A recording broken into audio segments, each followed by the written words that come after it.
जीना मुझे, छोड़ दो मुझे, go to him, leave me alone, please leave me alone, don't disturb, I don't want to leave, no, no, go to hello,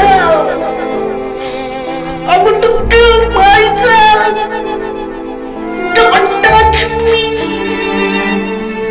forget me.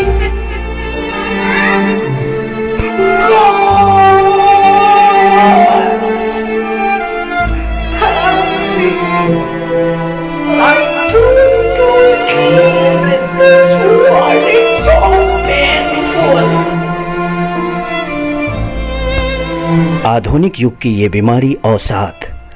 हम जिंदगी में बहुत जल्दी बहुत कुछ पाना चाहते हैं, नतीजा हम चारों तरफ से अवसाद में घिर जाते हैं। वर्तमान समय में बाजार में अवसाद नाशक या तनाव नाशक एंटी डिप्रेशन पिल दवाएं बहुत लोकप्रिय हो गई हैं। अवसादग्रस्त व्यक्ति को बहुत सहजता से दुकानों में तनाव दूर करने की दवाइयां मिल जाती हैं। इससे व्यक्ति को मानसिक शांति मिलती है। अवसाद नाशक दवाइयां अवसाद से ग्रस्त व्यक्ति और विचलित करने वाली उत्तेजना या पीड़ा के बीच एक मानसिक पर्दा डाल देती है। इन दवाइयों को लेने से ग्रस्त व्यक्ति की उत्तेजना या पीड़ा से उत्पन्न प्रतिक्रिया को कम कर देती है। परंतु बहुत ध्यान देने पर हम जान सकते हैं कि अवसादनाशक दवाइयां पीड़ित व्यक्ति के चारों ओर के वातावरण को नहीं बदलती हैं और जिन कारणों से पीड़ित व्यक्ति परेशान है वो कारण अपनी जगह जस की तस बनी रहती है। अवसादग्रस्त व्यक्ति अपने अवसाद के कारण को पहचान तो लेता है, लेकिन उस कारण पर अपनी मानसिक या भावनात्मक प्रतिक्रिया नहीं कर पाता। आज के आधुनिक युग में जहां हर कोई जल्दी में है या उसे समय से आगे निकलने की जल्दी है, जिसका नतीजा हर व्यक्ति इंटरनेट, मोबाइल या ऐसे अन्य तेज रफ्तार यंत्रों से इतना अधिक गुथ गया है कि उसने अपनी मानसिक या भावनात्मक उतार चढ़ाव पर नियंत्रण खो दिया है। परिणाम अवसाद और तनाव उसके जीवन में अकेलापन लेकर आता है। हर कोई अपने कारोबार को बढ़ाने, बड़ा बनाने और त्वरित करने के प्रयास में तनाव, अवसाद या अकेलेपन को बीमारी के तौर पर अपना लेते हैं और वह उनकी जिंदगी को भयानक बना देता है। और परिणाम 70 से 80% व्यक्ति आज तनाव या अकेलेपन के शिकार हो गए। आज का अति आधुनिक मनुष्य जिसमें हर कोई शामिल है, उसे न तो दवाओं की न अति आधुनिक चिंता उपचार की जरूरत है, क्योंकि हर व्यक्ति के पास स्वयं आजमा कर देखने परखने की आत्मा अनुभूति या आत्मविश्वास नामक अवसादनाशक दवाइयां पहले से ही उसके भीतर है, बशर्ते हर व्यक्ति उनका उपयोग करना सीख ले। क्योंकि यह तो स्पष्ट है कि मनुष्य को अपने आप को और अपने जीवन को देखने, समझने और परखने की मानसिक क्षमता अन्य जीव जंतुओं से असाधारण रूप से विशिष्ट और उत्कृष्ट है। पशु सहज भाव से यंत्रवत जीता है। पशु अपने भविष्य या वर्तमान या भूतकाल को नहीं देखता। वह कोई पीड़ा, दुर्घटना, चिंता को अपनी चेतना में और भविष्य में प्रक्षिप्त या प्रोजेक्ट नहीं करता। बीमारी या दुर्घटना के बारे में विचार नहीं करता रहता। वहीं दूसरी तरफ मनुष्य का जीवन चिरंतन चिंता कि क्या होने वाला है, कैसे होगा, और यही दुख चिंताएं उसकी पीड़ा, दुख का प्रधान कारण है। मनुष्य की चेतना का स्तर पशु से अधिक है और उसकी चेतना के स्तर के साथ दर्द भरी कल्पनाएं, चिंता, यंत्रणा या भावी अनिष्टों की आशंका शुरू हो जाती है। वहीं अगर मनुष्य या हर व्यक्ति की स्थिति बहुत हास्यास्पद है कि मनुष्य इतना सचेतन है कि वह उदासीन नहीं रह सकता, पर इतना सचेतन भी नहीं है कि वह यह जान सके कि क्या होगा। दूसरे शब्दों में हम कह सकते हैं कि धरती के सारे प्राणियों में मनुष्य ही सर्वाधिक दयनीय है और वह इसका आदी हो गया है, क्योंकि उसे यह रोग उसे अपने पूर्वजों से विरासत में मिला है। स्पष्ट है कि मनुष्य के लिए अपने जीवन में पशु स्तर पर जा गिरने की संभावना असंभव है, जिससे वह पशु की चेतना प्राप्त करे, फिर तनाव, चिंता, अवसाद से मुक्त हो जाए। आज का आधुनिक मानव अपनी अवसाद, चिंता जैसी दयनीय अवस्था से मुक्त हो, और वह मार्ग है अपनी चेतना का उच्चतर परिवर्तन और अपने आप को पहचानना। क्योंकि हमें पता है कि पशु पर अपने जीवन पर दायित्व तो नहीं है, वह अपने लिए चिंताएं अवसाद नहीं खड़ी करता, पर मनुष्य के साथ जन्म लेती है अपने आप पर निर्भर रहने की भावनाओं पर आवश्यक ज्ञान या चेतना न होने के कारण उसका कष्ट, पीड़ा, यही है उसके दुखों का कारण, और यहीं से शुरुआत होती है अवसाद का भी। अब जब किसी व्यक्ति के पास आवश्यक ज्ञान ही ना हो तो भला समस्या कैसे सुलझ सकती है?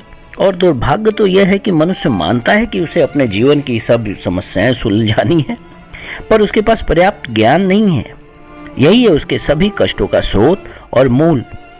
एक ही प्रश्न, मुझे क्या करना चाहिए और क्या होने वाला है, और इसका उत्तर शून्य, और परिणाम चिंता, अवसाद और अकेलापन, जिससे उसके शरीर में तमाम तरह के रोग जन्म लेने लगते हैं, जैसे दिल की बीमारी, श्वास की बीमारी, रक्तचाप, बीपी की बीमारी, अनगिनत रोग, और फिर मनुष्य यहाँ तक कि आत्महत्या तक का रास्ता चुनता है। अब हम यह समझने का प्रयास करते हैं कि आखिर कमजोर मानसिक या प्राणिक व्यक्ति को अवसाद या चिंता से रोग कैसे पकड़ता है। मानव शरीर के हर दिशा में उसके प्राणिक शरीर यानी वाइटल बॉडी का आवरण होता है। उस प्राणिक शरीर वाइटल बॉडी का घनत्व होता है जितना गर्म दोपहर में हवा का होता है, और यही प्राणिक शरीर जो बाहरी थकान, दुर्घटना, बाहरी रोग से हमारे भौतिक शरीर की रक्षा करता है। अब अगर कोई व्यक्ति भावनात्मक रूप से कमजोर, असंतुष्ट या मानसिक असंतुलित होता है, तब प्राणिक शरीर के आवरण में दुर्बलता या हमारे भौतिक शरीर के सुरक्षा कवच में सेंध लग जाती है, और परिणाम भौतिक शरीर तमाम तरह के रोगों को निमंत्रण देना शुरू कर देता है। अतः व्यक्ति को चाहिए कि वह अपना मानसिक संतुलन बनाए रखे। इसके लिए उसे अपनी आंतरिक शांति को स्थापित करना चाहिए। व्यक्ति को कोशिश करना चाहिए कि वो अपना मानसिक संतुलन को स्थिर और शांत करे, क्योंकि व्यक्ति को ध्यान देना चाहिए कि उसकी विचलित भावनाएं, क्रोध, शत्रुता, द्वेष, डर, चिंता, असुरक्षा बाहरी चीजों की वजह से नहीं बल्कि उसकी अपनी प्रतिक्रियाओं की वजह से होता है। और प्रतिक्रिया का अर्थ है तनाव, फिर अवसाद, यानी वही प्रतिक्रिया क्रोध, डर, द्वेष आदि के अभाव का अर्थ है तनाव रहित रहना। यह प्रयोग हर एक को स्वयं करने और उसका विश्लेषण करना चाहिए कि जब व्यक्ति की मांसपेशियां पूरी तरह तनाव रहित बनी रहती हैं, तब तक व्यक्ति क्रोधित, भयभीत, तनाव युक्त या असुरक्षित महसूस नहीं कर सकता। अतः इससे स्पष्ट है कि ये सारी चीजें व्यक्ति की खुद की भावनाएं हैं, क्योंकि मांसपेशियों में तनाव तब होता है जब व्यक्ति कोई क्रिया या प्रतिक्रिया करने की तैयारी करता है। अतः मांसपेशियों को शिथिल करने से मानसिक तनाव कम होता है और शांत, आरामदेह महसूस होता है। इस तरह शिथिलीकरण प्रकृति की तनाव नाशक या अवसाद रोधक दवा है। जब हम शिथिलीकरण की प्रक्रिया जानते हैं, अभ्यास व्यक्ति को निरंतर करना चाहिए। व्यक्ति सामान्यतः इस प्रक्रिया को रात में सोने के पहले कर सकता है या फिर जब वह शांत वातावरण में हो। व्यक्ति को सीधे पीठ के बल लेट जाना चाहिए या आरामदायक स्थिति में बैठ जाए, फिर उसे कुछ मिनट अपना ध्यान अपने शरीर का अवलोकन करने में लगाए तथा फिर अपना ध्यान अपने पैरों की अगले एड़ियों पर लगाकर अपने अचेतन मन को अपने चेतन मन से आदेश दे कि उसके पैरों की सारी पीड़ा, कष्ट, तनाव दूर हो रहे हैं, और धीरे धीरे अपना ध्यान शरीर के प्रत्येक अंगों में लगाकर अपने प्राण से, अपने शरीर से कष्ट, पीड़ा दूर होने का संकल्प करना चाहिए। यह अभ्यास रोज 15 मिनट करनी चाहिए। इसके अलावा व्यक्ति को अपने रुचि का कार्य चुनकर उसे करना चाहिए। जब यह अभ्यास व्यक्ति की आदत में रच बस जाएगा, तब इसका चमत्कारिक लाभ उसे मिलना शुरू हो जाएगा। व्यक्ति अपनी इच्छा शक्ति को उसी तरह प्रशिक्षित करे जैसे खिलाड़ी अपनी मांसपेशियों को प्रशिक्षित करता है, जैसे विधिवत अभ्यास और व्यायाम द्वारा।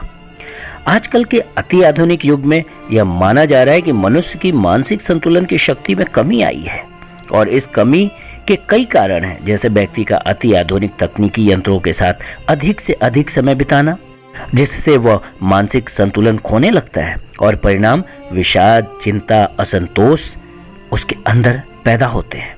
चिंता या अवसाद आंतरिक प्रकाश को रोकता है। इसका मात्र उपाय है कि व्यक्ति अवसाद, चिंता को किसी भी प्रकार मानसिक प्रोत्साहन ना दे। व्यक्ति को अवसाद के कारणों का परिवेक्षण करना चाहिए तथा हो सके उस कारण को हटा दे, क्योंकि कारण हमेशा व्यक्ति के अंदर होता है। संभवतः कहीं प्राणिक दोष या तुच्छ कामना, इच्छा के कारण लगाव, कभी कभी इसकी तृप्ति से निराशा के कारण कई भय उत्पन्न होते हैं। व्यक्ति अगर तनाव या अवसाद में रहता है तब वह अन्य परेशानियों, कष्टों या कई रोगों को अपनी ओर आकर्षित करता है।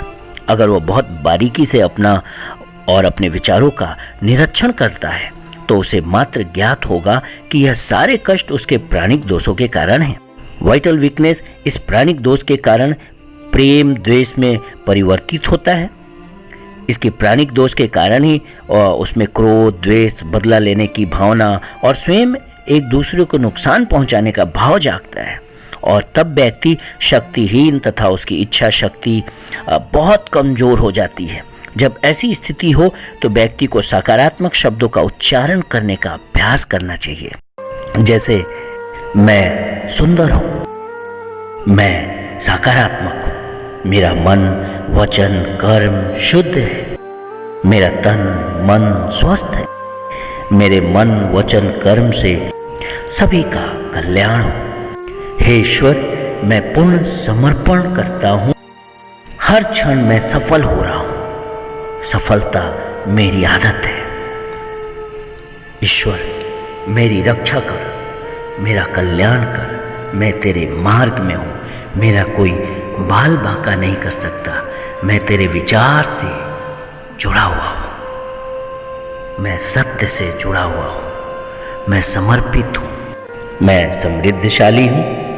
और इन कल्याणकारी वाक्यों का अभ्यास व्यक्ति को दिन रात कई बार करना चाहिए, जब तक कि यह वाक्य उसकी आदत में ढल ना जाए। और एक समय के बाद व्यक्ति अपने जीवन में सकारात्मक चमत्कार देखेगा। हमारा सौभाग्य है कि हम आपसे इन विचारों को शेयर कर पा रहे हैं, आपसे साझा कर पा रहे हैं, मगर इसका सारा श्रेय जाता है द मदर एंड महर्षि श्री अरविंद को, जो आपको समर्पित है।